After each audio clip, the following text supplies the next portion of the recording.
Well, howdy! Welcome to my new program, the Web Novel Weekly Roundup. Not a cowboy hat, closest I had, and not really going to be weekly, but it's catchy, it'll stick. And really, what does roundup mean? I don't know. What are we rounding up? That's numbers, like horses? What does that mean? What does that mean? You go to buy a horse from a cowboy, like, I want 10 horses, and he gives you 7. You're like, I want 10, that's 7 horses. He's like, I rounded up. But in any case, that's killing my hair there. In any case, this is the new program where I go through and I'll do 3 web novels at a time, a first impression. It will be more than a first chapter, less than a full review, enough that I can be super confident when I make that my determination, where I can say this is what I think about it. Normally 10-ish chapters, but that changes novel to novel, and might be more, might be less, but first impressions. So let's get right into it. Our 3 web novels on the docket today, if I can read from my notes here, because I'm not going to bother memorizing this. We have Horizon 108's Flight of the Draykes, Acquiescence, Phoenix Song, Theo G's Strange Frontier, fantasy, sci-fi, and an isekai, survival fiction, portal fantasy, what have you. How did I decide which novels we were going to do? Literally the first 3 that ever replied. So let's get into it. So first up we have Flight of the Draykes. This is a very fantasy story. It's told from the perspective of a 6-year-old child, and you have some of his 10-year-old friend there, and he's essentially a prince of a kingdom, and there's some sort of a magic system that's been vaguely explained so far. And really what to say about this is that in terms of storytelling and structure, it's almost perfect. Right away we have some exciting scenes, some exciting setup. He knows when to bring it down and just have some development.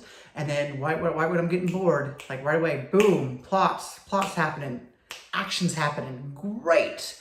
In terms of that, perfect, well done. Where the problems come is everything else. The presentation is rough. Outside of just being a little exposition heavy, most of the characters are pretty wooden, and outside from the parents' love story, I didn't really have anything that resonated with me. A lot of the prose is overwritten. He goes for that thick fantasy description, which is it's not appropriate for what he's doing, because this story really is made for web novels. It's short little bits. You don't have to worry about these long sprawling chapters. It moves fast. And yet he has these huge fantasy descriptions that are, and that's sort of the problem though, is that the fantasy is also bland. Like Flight of the Draykes. The family are the Draykes. They live in the city of Draconis. Do you see where I'm going with this? So a lot of the ideas put in there are sort of bland. A lot of the descriptions are kind of bland. It's very exposition heavy. The characters are kind of bland, wooden, and that's pretty much my review. I think the actual what happens in the story is really well done. I think the way it's presented is kind of weak at times. And there was one moment, especially towards the end of where I stopped reading, where you had what I'll call a Joss Whedon moment. Joss Whedon moment. With a little bit of Steve Carell. You know what I'm talking about. Which brings up a huge problem as well, because once again, these characters are 6 and 10. It's never addressed anywhere within the story. In the comments, the author talked about it a little bit and said, like, oh, in my world, these 6 and 10 don't translate at all. Like, a 6-year-old is not a 6-year-old on Earth, yada, yada. That's nowhere in the text. Nowhere do you explain this, which, even without that moment, you need to explain it. With that moment, you need to explain it.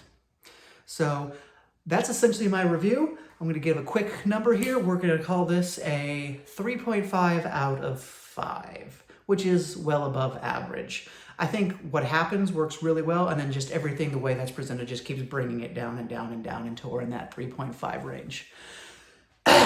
So next story we have today, Acquiescence it's a really weird spelled name.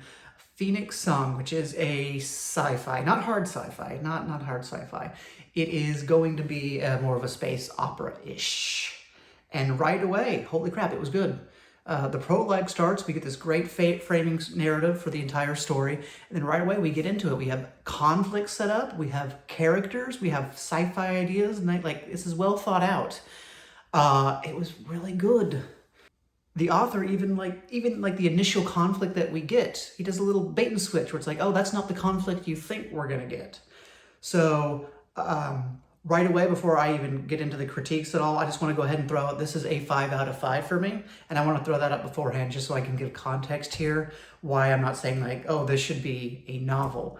It's fitting to be a web novel. The quality isn't there to be better, but as far as web novels go, it's a 5 out of 5.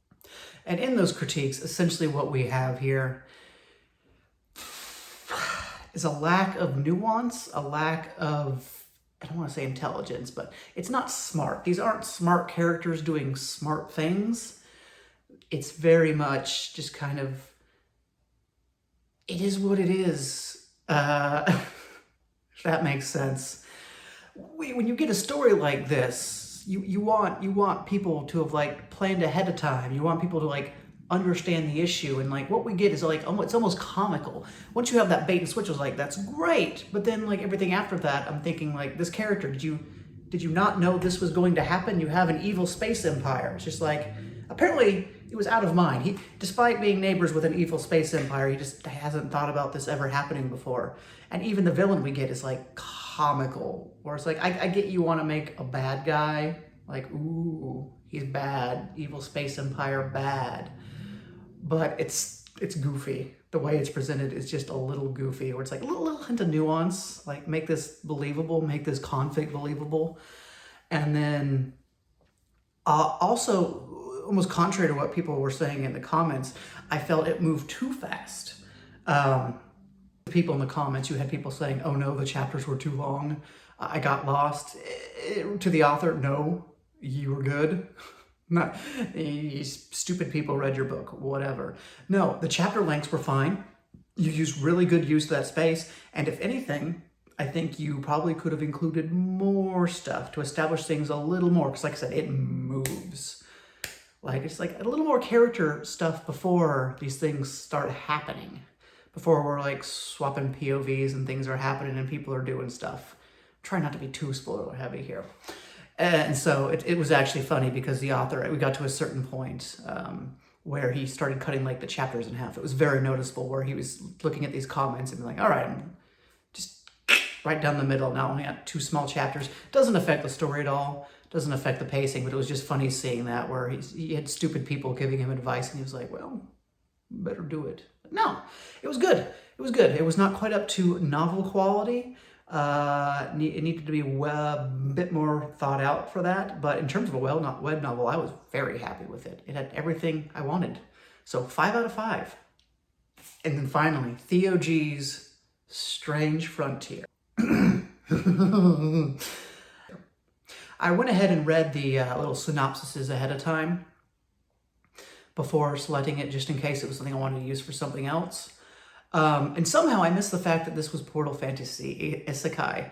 It starts with him essentially being dead and going to this netherworld. And so right away, that's where the problems come in. There's no prologue, because normally how these things are structured, you have a prologue where you establish your character. We have a character. We understand who he is, what he wants, what his failures are, whatever. And then something happens, hopefully thematically, where he dies, and we get to the other place. None of that's here. Right away, you see this a lot with weaker writers doing isekais. It's that he starts in a void or whatever, and he's having a conversation with some sort of deity, and they're like, I'm gonna reincarnate you, second chance at life. And without establishment, without stakes or character, it's like, why do we care? Spoiler alert, I didn't care. But I'm not going to say it's 100% hard and fast rule. You might want to be doing something clever with it structurally, where you reestablish his backstory as you go ahead in time. Maybe you're telling the story that way. But generally, establish your characters up front. And if you can't establish your characters, like in their previous life or whatever, at least write their voice so strongly in that one chapter where I like them, I care about them, and give me something there where it's like that humanizes them. None of that's here. And where this story gets a little weird, and what I thought it was going to be originally, was a survival fiction. And what that basically translates to is like Robinson Crusoe, like Minecraft in the woods. We're talking like he's just out here banging stones together for 8 chapters. It's all fine. It's all written fine. But once again, why do we care? He's alone in the woods perpetually. I never got to the point where he met someone else. So it's like, you didn't even establish this character, and that's literally the only element of your story. Yikes. Which is not fatal flaw. Like I said, the rest, it's well written. In terms of the survival-y stuff, everything there is fine. It's like, yeah, these are reasonable steps one would take if they found themselves alone in the woods. And having this kind of survival story is an interesting take on person gets teleported to another world and tries to save the world. I don't know where it's going, but at least like, okay, like it's different. And so I'm giving this one a 2.5 out of 5, which once again, that's average, middle of the road, right down the middle. I know on Royal Road, like anything less than a 4 is like, no, don't do that. A 4 is average, no. 2.5 is average, and this is average. Didn't hate it, didn't love it. And I think fundamentally it can't work unless you have that character establishment. So just to the author, like, establish your character, make us like him, give him a backstory. And you got a little bit of backstory there as he's doing stuff. He'd recall back, and you're just like, it feels like he's just writing whatever is related to that scene. It doesn't feel like any sort of genuine development or genuine backstory. Like, we're not discovering anything. It's just like, oh, I'm banging 2 rocks together. This makes me think of those arrowheads I found working. Like, But that is it for the weekly roundup. We have 3, I mean, nothing bad. Sometimes doing these, you expect something bad. But one story I genuinely thought was really good, and an average story and an above average story. Each different genres, a lot of variety here. And all right, so tune in next week or whenever I do this again to go through another 3 stories.